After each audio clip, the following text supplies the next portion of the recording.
오늘은 욥기 14장 13절부터 22절까지의 말씀을 보도록 하겠습니다. 욥기 14장 13절부터입니다. 주는 나를 수월에 감추시며 주의 진노를 돌이키실 때까지 나를 숨기시고 나를 위하여 규례를 정하시고 나를 기억하옵소서. 장정이라도 죽으면 어찌 다시 살리까? 나는 나의 모든 고난의 날 동안을 참으면서 풀려나기를 기다리겠나이다. 주께서는 나를 부르시겠고 나는 대답하겠나이다. 주께서는 주의 손으로 지으신 것을 기다리시겠나이다. 그러하온데 이제 주께서 나의 걸음을 세이시오니 나의 죄를 감찰하지 아니하시나이까. 주는 내 허물을 주머니에 봉하시고 내 죄악을 싸매시나이다. 무너지는 산은 반드시 흩어지고 바위는 그 자리에서 옮겨가고 물은 돌을 닳게 하고 넘치는 물은 땅의 티끌을 씻어버리나이다. 이와 같이 주께서는 사람의 희망을 끊으시나이다. 주께서 사람을 영원히 이기셔서 떠나게 하시며 그의 얼굴빛을 변하게 하시고 쫓아보내시오니 그의 아들들이 존귀하게 되어도 그가 알지 못하며 그들이 비천하게 되어도 그가 깨닫지 못하나이다. 다만 그의 살이 아프고 그의 영혼이 애곡할 뿐이니이다.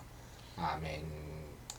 자, 오늘 본문의 말씀은 참 욥이 하나님 앞에 나와서 자기 인생에 대해서 이야기하고 있는 장면이 계속됩니다. 여러분, 욥기를 보면 처음부터 다 이제 읽어보신 분은 알겠지만 그 고난을 당하지 않습니까? 재산을 잃고 자식을 잃고 병이 들고 이런 모든 과정이 처음에 시작이 돼요. 갑작스러운 그런 재앙이죠.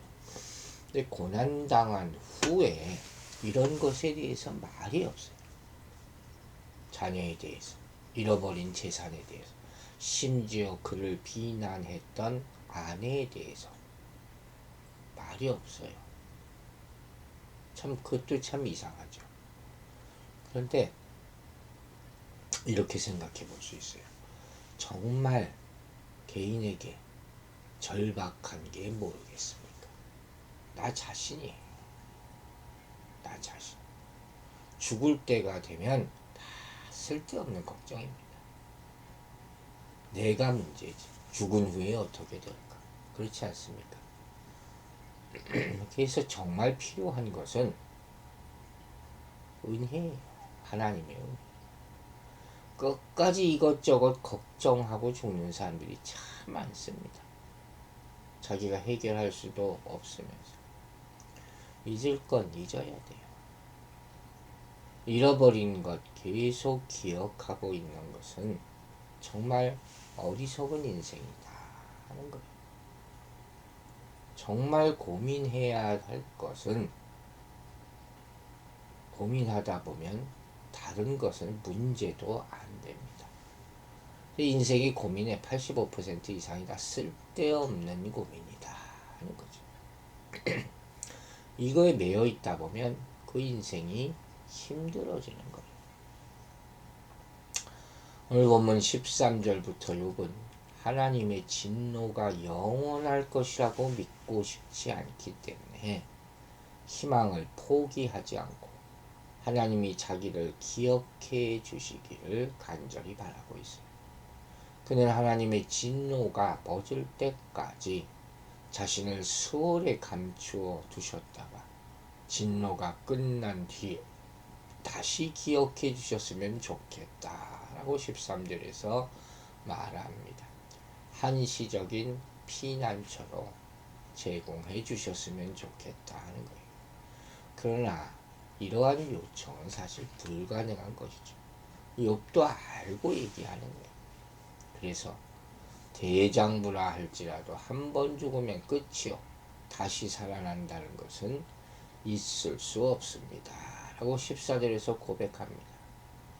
그럼에도 불구하고 욥은 죽음의 자리에서 풀려나서 새로운 몸을 입게 될 때를 소망한다. 부활을 얘기하는 거예요. 부당하고 억울한 고통의 날들을 잘 이겨냈으면 좋겠다. 그러니까 완전히 지금 인생 포기한 건 아니죠.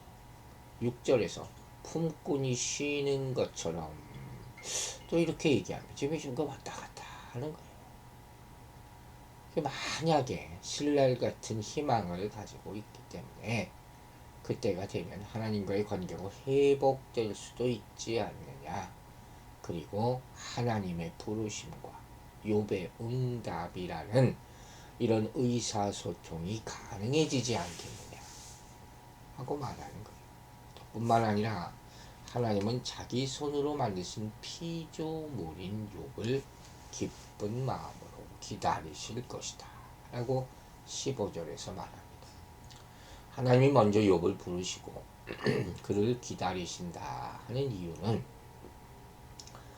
그 생각에는 둘 사이의 관계를 깨뜨리신 분이 바로 하나님이시기 위해 그것이 재개되기 위해서는 하나님의 주도권이 필요하기 때문이라고 생각하는 것이죠.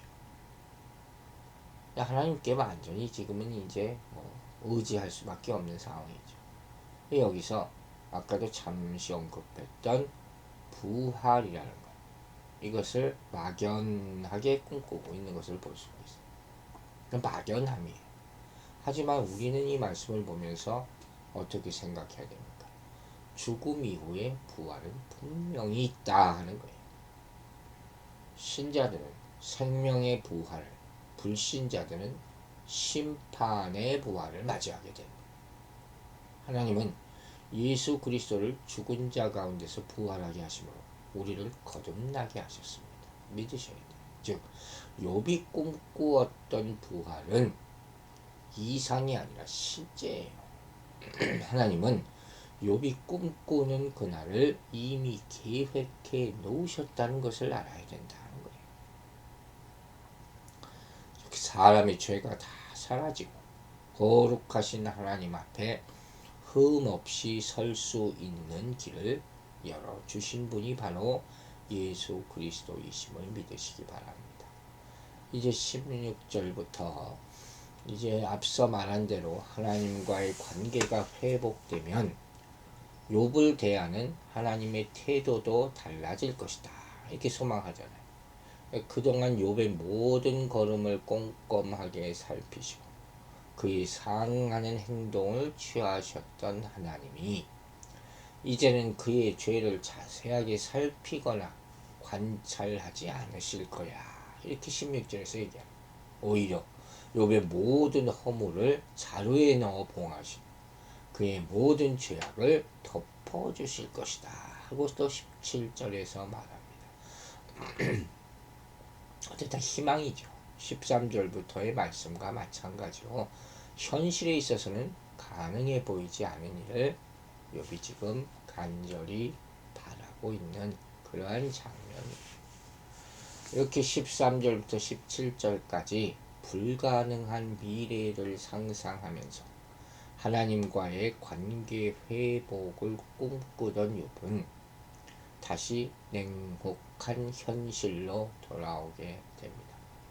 18절부터 다시금 자연계 안에 있는 피조물의 모습과 자신이 당하고 있는 고통스러운 현실을 대비시킴으로써 하나님이 인간에게서 얼마나 철저하게 희망을 빼앗아 가시는지를 고발하고 있는 거예요. 욥은 먼저 모진 세월의 풍상에 침식된 산은 결코 회복될 수 없고 계속된 거센 물살에 떠밀려간 바위가 제자리에 돌아올 수 없는 자연의 이치를 예로 듭니다. 이는 인간의 경우 한 번 죽으면 그것으로 모든 것이 끝이기 때문에 다시금 회복될 가능성이 없다 하는 것을 비유로 설명하는 것이죠. 욥이 생각으로는 하나님이 이렇게 모든 인간에게 똑같이 찾아오는 죽음을 통해서 그들에게 삶의 희망 자체를 완전히 빼앗아 버리신다는 거예요.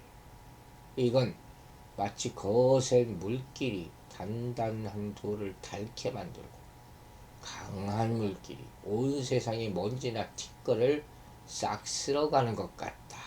이런 표현이에요. 이러한 설명은 자연계에 있는 것 중 그중에 강한 거죠. 산이나 바위나 돌, 아니면 너무 가벼워서 비바람에 휩쓸려가는 땅의 티끌, 이 모든 것들이 다 하나님이 정하신 피조세계의 기본 운행 원리에 맞서지 못한다 하는 것을 강조하는 거예요. 피조세계에 속한 인간 역시 희망이 없다, 부질없다, 이걸 얘기하는 것이죠. 안타까운 것은 욥은 여기서 하나님을 사람의 소망을 끊으시는 분으로 표현하고 있다는 거예요. 살아있다는 믿음을 없애시는 분, 이렇게 묘사하는 거예요. 근데 그렇습니까? 그렇지 않죠. 하나님은 소망을 끊으시는 분이 아닙니다. 오히려 자신의 죄 때문에 절망 가운데 살아가는 사람에게 새로운 소망을 주시는 그런 분이시죠. 여러분은 어떤 소망을 가지고 살아가고 있습니까? 욥의 탄식처럼 아무 소망이 없습니다. 우리 믿는 사람들에게는 부활의 소망이 있지 않습니까? 이것을 끝까지 붙잡는 여러분들이 되시기 바랍니다. 이제 20절부터 보면 욥은 앞단락에서 보았던 27절까지의 강한 갈망으로부터 고통스러운 현실 세계로 되돌아왔죠. 그리고 하나님이 영원토록 인간을 다스리시고 죽음을 주신다 하는 사실을 새롭게 인식하는 거예요. 이 20절에서 주께서 사람을 영원히 이기셔서 떠나게 하시며 이렇게 표현하고 있죠. 세상을 떠나서 죽음의 세계로 들어서는 인간은 그 얼굴빛이 어떻겠습니까? 창백하게 변한 채 쫓겨나는 존재, 이렇게 이해하고 있는 거예요. 이 죽음이라는 것이 세상에 속한 모든 지식을 한꺼번에 다 사라지게 만든다 하는 것이죠. 욥이 정말 하나님에서 깊은 묵상을 했지만 하나님을 다 알지 못한다 하는 거예요.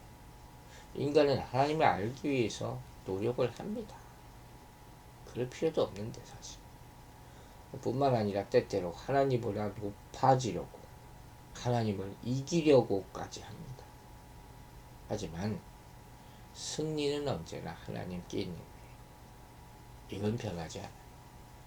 그분은 원수를 쫓아내실 수도 있고, 품으실 수도 있고, 기쁨을 주실 수도 있고, 슬픔을 주실 수도 있어요.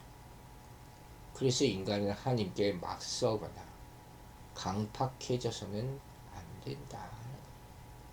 자기 스스로 생각하고 행동하는 건 어리석은 거죠. 스스로를 파멸시킬 뿐이라 하는 것입니다. 하나님은 우리가 전적으로 신뢰하고 순종해야 될 분이다 하는 거예요. 하나님과 같이 되려는 생각을 가진 사람들이 있었어요. 이건 단순한 교만이 아니라 불가능한 망상이죠. 그분이 창조해 주신데 어찌 가능하겠습니까? 하나님이 허락하시지 않으면 우리가 할 수 있는 일은 아무것도 없습니다. 모든 것이. 이 세상에 하나님 없이 살 수 있는 존재는 없고, 하나님을 이길 수 있는 존재도 없다는 것입니다. 21절에서 또 죽음에 대해서 얘기, 무엇보다도 자신과 늘 가까이 있던 사람들, 가족, 친척, 그의 아들들 얘기도 나오죠. 이것들을 다 뺏어간다. 그들의 영광을 우리도 알지 못하고 그들이 비천하게 되어도 그 소식을 듣지 못한다. 이렇게 표현하고 있어요. 죽음이라는 게 그렇죠. 죽음이라는 세계로 들어가는 자들을 철저한 고독 속에 밀어넣는 죽음의 길에는 누구도 동행해 주지 않아요. 가장 가까운 식구들조차 같이 갈 수 없는 길이 죽음이에요. 그래서 죽음의 세계에 들어서는 자는 자기 혼자 아프고 슬플 뿐이다. 이렇게 말하는 거예요.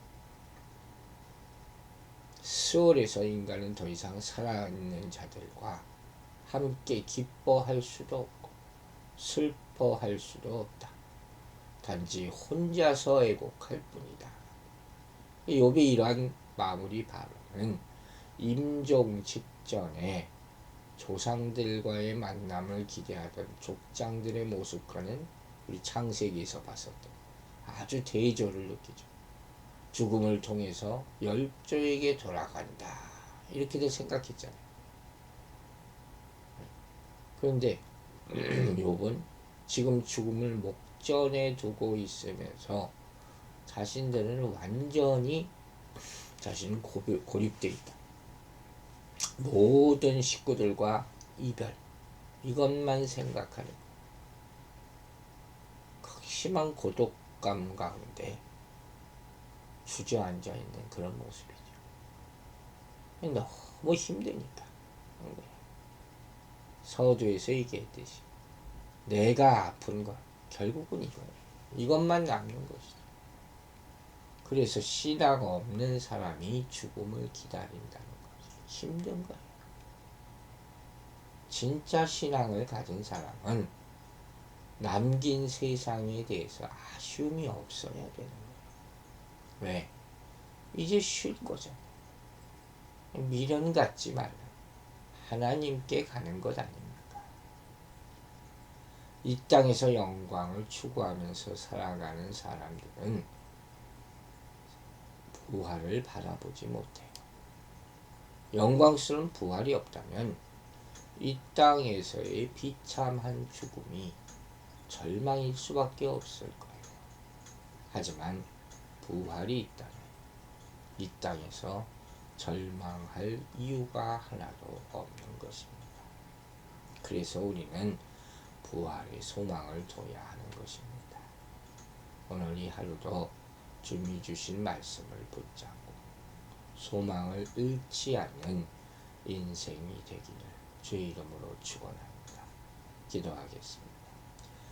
아버지 하나님, 욥은 죽음을 앞두는 느낌을 가지면서 정말 모든 것을 다 포기한 것 같습니다. 그에게는 이 순간만큼은 부활 신앙도 보이지 않습니다. 죽음이라는 것이, 내 상황이라는 것이 두려움을 줄 수 있는 것임은 분명합니다. 그러나 그 위에 하나님이 계심을 깨닫게 하여 주시옵소서. 이 기도가 믿음이 되게 하여 주셔서 정말 이 믿음의 능력과 힘으로 모든 두려움을 이기게 하여 주시고, 특별히 땅에 남겨있는 것들에 미련 갖지 않도록 도와주시옵소서.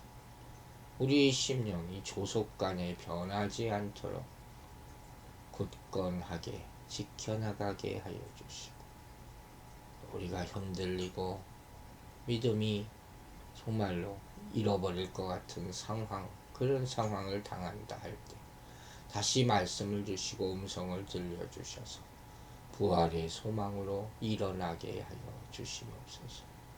오늘 하루도 주님과 동행하는 삶을 살기를 원합니다. 주님께서 함께 하여 주실 줄로 믿고 받고 감사드리며 예수 그리스도의 이름으로 기도했습니다.